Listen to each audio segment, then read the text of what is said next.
If you choose to stuff around with people's votes, it will be exposed on this, on the 15th of November, and people will see if you put some of these freedom parties below Labor or below the Liberals, there'll be a problem. And the great thing about the Turning Point Australia How to Vote cards is we can change them at any time.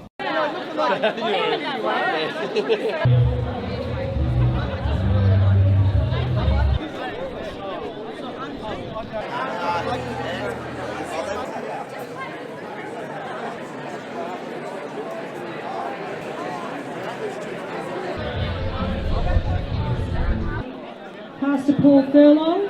And the next guest will also be invited to attend. He is a young, brilliant political mind. He is far advanced in his time. He takes pleasure out of knowing and understanding different political systems, including our own. He is also somebody from Sydney and has a passion to see Victoria change the tide politically. So could you please make welcome from Turning Point Australia, Jammal.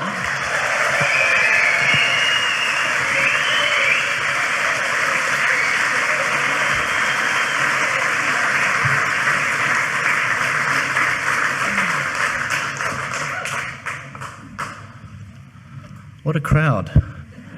What a crowd. You know, I'm looking at least 200 fired up Victorians bustling outside of the doors, and there's another 1,500 online watching concurrently right now. Thank you, Rukshan. And thank you. And we've got that streaming on Rukshan's platform and the Turning Point platform. Thank you, Rukshan, again. It's an absolute legend. So, I think we all agree with the speakers. Dan's got to go. Tall guy, sorry. It's great. It's great we've got so many different parties. It's great that they're willing to work together. It'll be interesting to see how many rock up again on the 16th of November. But how are we going to help them? I think that the reason why things have gotten so bad in this country is the greatest thing about Australians is we're so laid back. But unfortunately, that's also been our downfall over the last 30 to 50 years. Until COVID came along.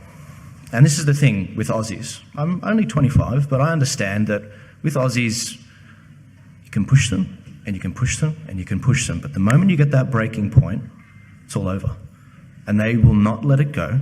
And the government has systematically been annoying different groups of Australians on COVID, and now they're moving to climate change. So Australians' apathy hasn't really done them any favours. So how can we arm them? How can we educate them about the political system? Because traditionally, I haven't really paid attention to politics. At least my parents haven't. They always voted Liberal. Some people always voted Labor because they had a trade. Well, this is where Turning Point Australia comes in. I consider myself a bit of a guide.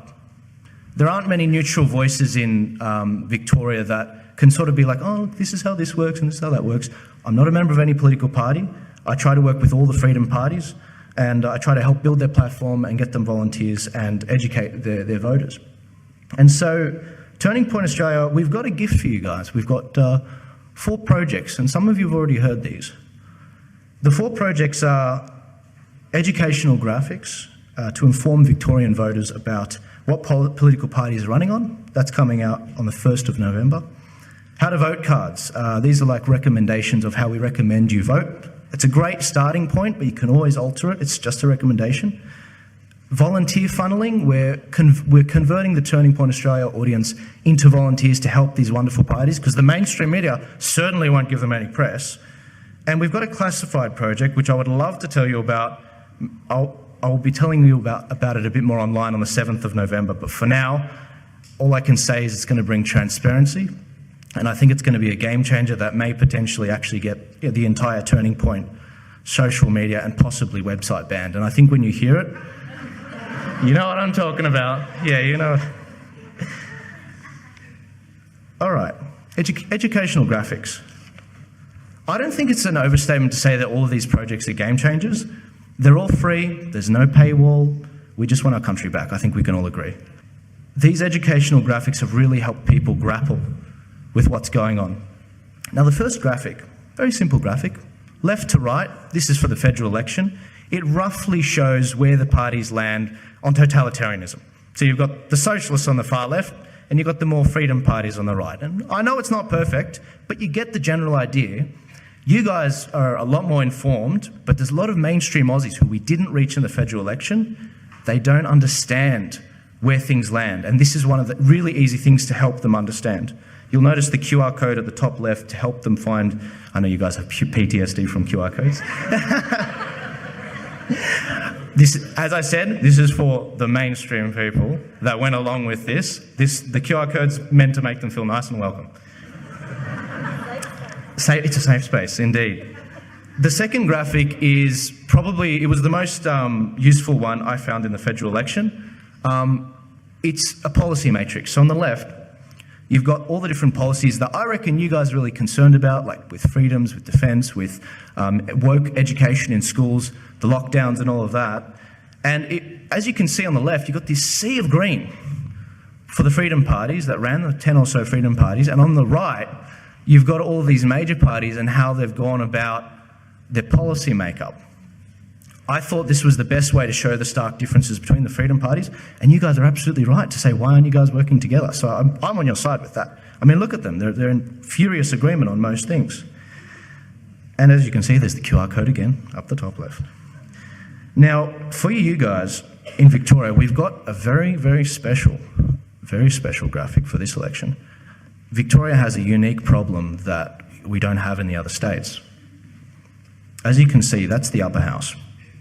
There are 8 different regions for the upper house. In New South Wales, we don't have that problem.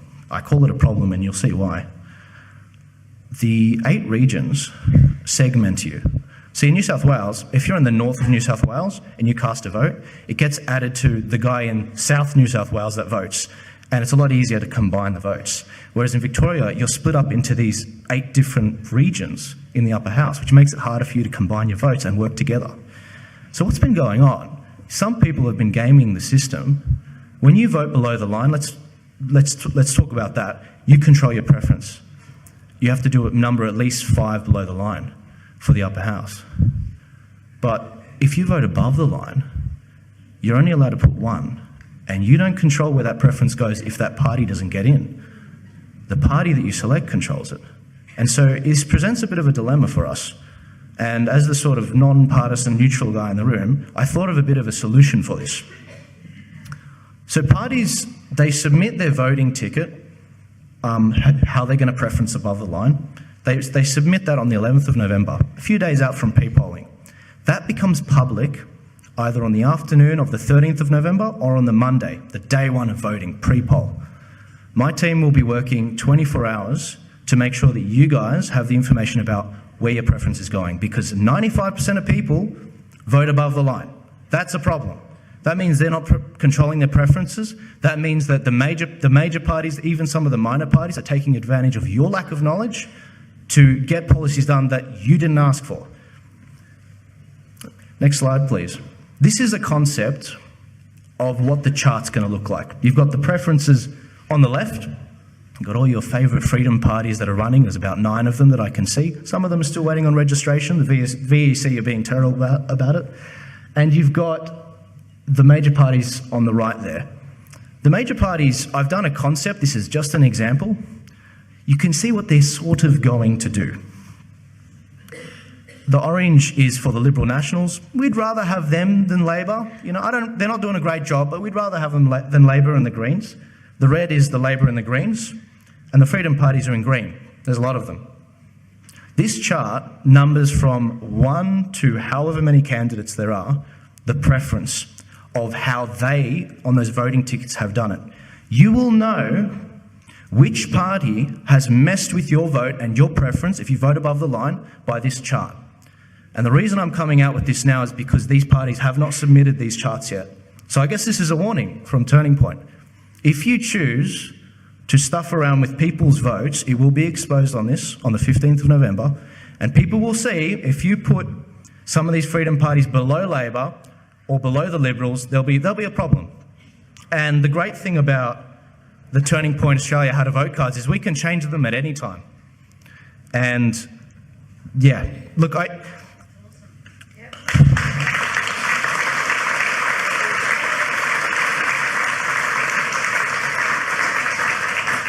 As I said, Victoria lacks some neutral voices in this, and I guess the reason why I copped a 5 a.m. flight from New South Wales is because we do need someone to sort of guide us through this that doesn't have a dog in the fight. Yes, I'm from New South Wales. Yes, I recognise I have no right to tell you guys how to vote, and I won't be. The next project is the how to vote cards. This is something that I've never been on the team for. I've got an independent team to do that. They did it for the federal election. And for Victoria, we have Victorians on the team that are going to be looking at that, and they're going to be advising, it's just a recommendation, how to do that. Now, these how to vote cards, I had a bit of a dilemma. The Turning Point Australia audience is about 280,000 people. I thought, how can we weaponise this for the election? And these how to vote cards presented the best sort of outcome. On the left, you can see on the website, you put in your address and it spits out a how to vote card. How do you vote in the upper house? How do you vote in the lower house? Brilliant, if I may say so myself. Because what it means is people can see what our recommendation is, and because a lot of people, they have no idea how to preference the cards. They have no idea and how to do it efficiently. So this solves a few problems. It defunds the major parties. In the federal election, we got 250,000 downloads, 250,000 downloads, and your vote is worth $2.90. It's actually worth something, and that funding goes to the major parties, your first vote.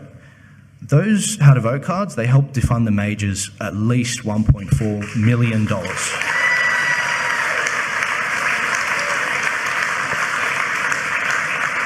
And this wasn't my achievement. Again, these are all just tools. You guys did that. For those of you that recognise me and you got these tools out there, you did that. I can't do anything without you guys. You did a phenomenal job. And that 250,000 download mark, that's a rock bottom minimum. That's all the ones we can track. There were some downloads where it appears a download, but someone would screenshot it and send it to a group chat of 40 people. We can't track that. We don't know what the upward limit of that is. So there are people on your side, there are people trying to help you.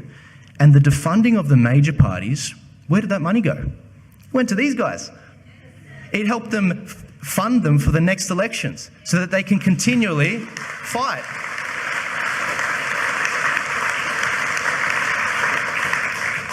These conviction parties, the problem is they've never had a longevity of strategy.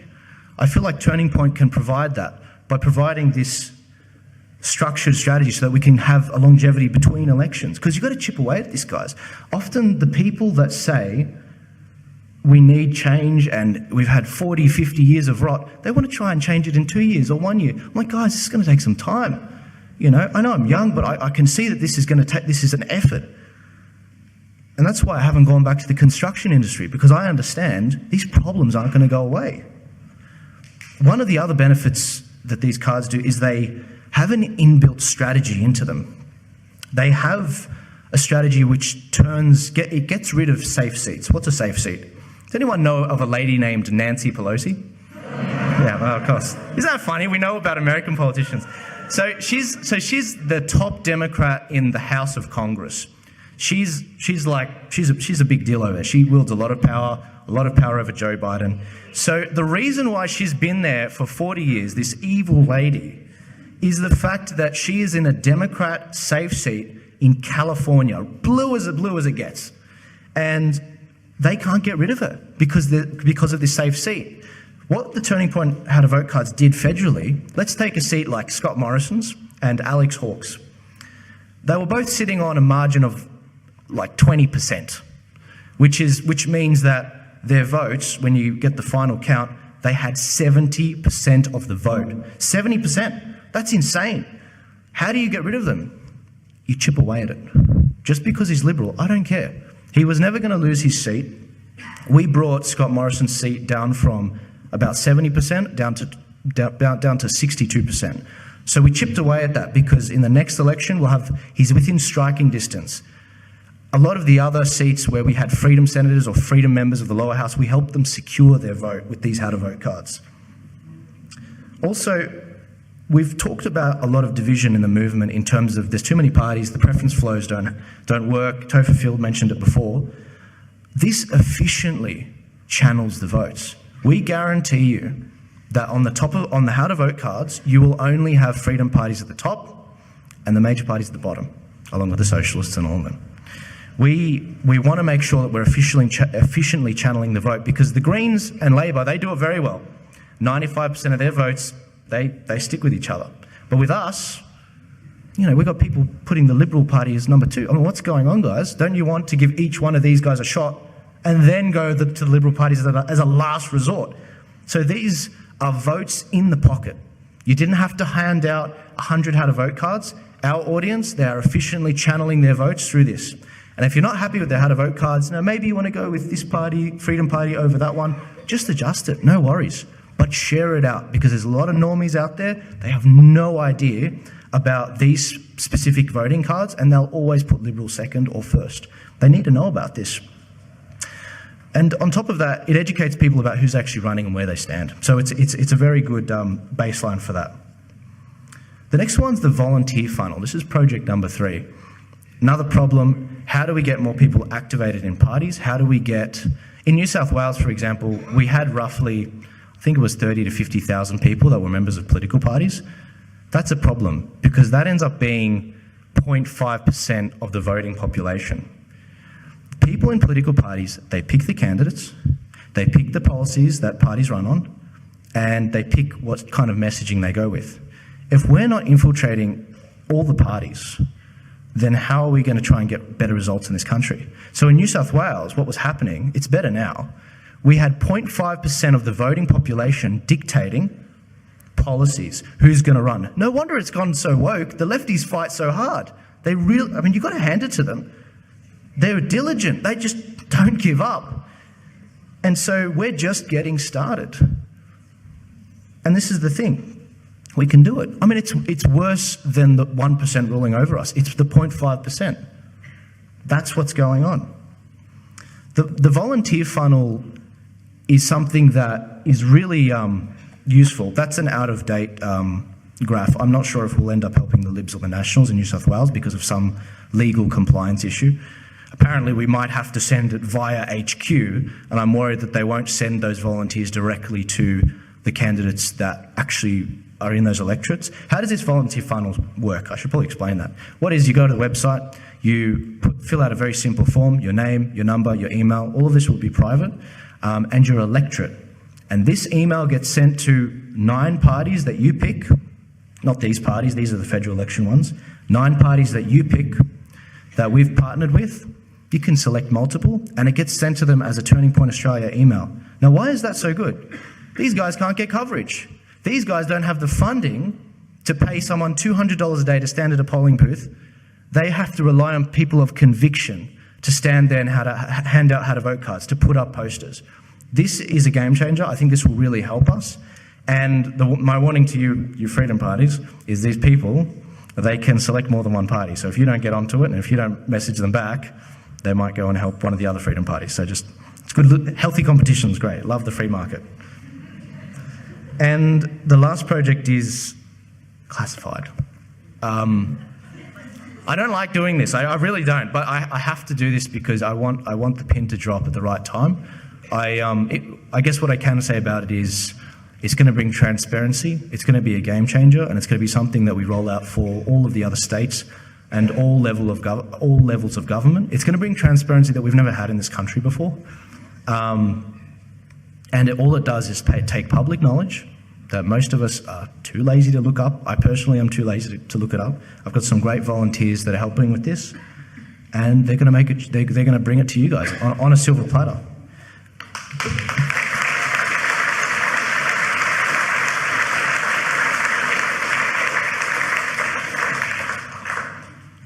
So, what are the conditions for success this election? Is Dan Andrews going to win? What's the point in trying? I hear these questions all the time. Do you mind coming to the mic?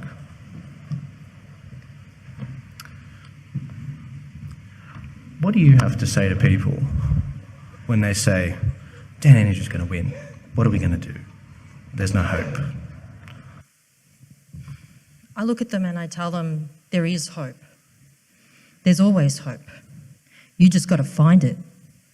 And sometimes that hope is actually putting good, freedom, party, people in the Senate.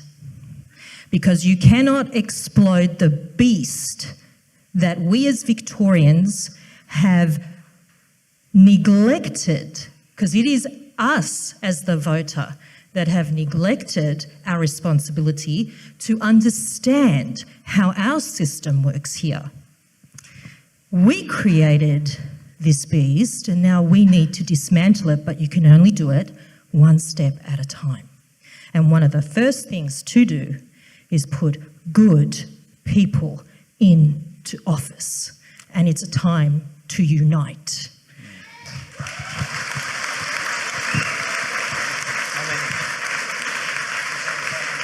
Now, Joel's just asked me how many I think we need to get into the Senate. If we can take a Freedom Party representative such as Morgan, such as Topher, well, whoever is running, okay, into the Senate, okay?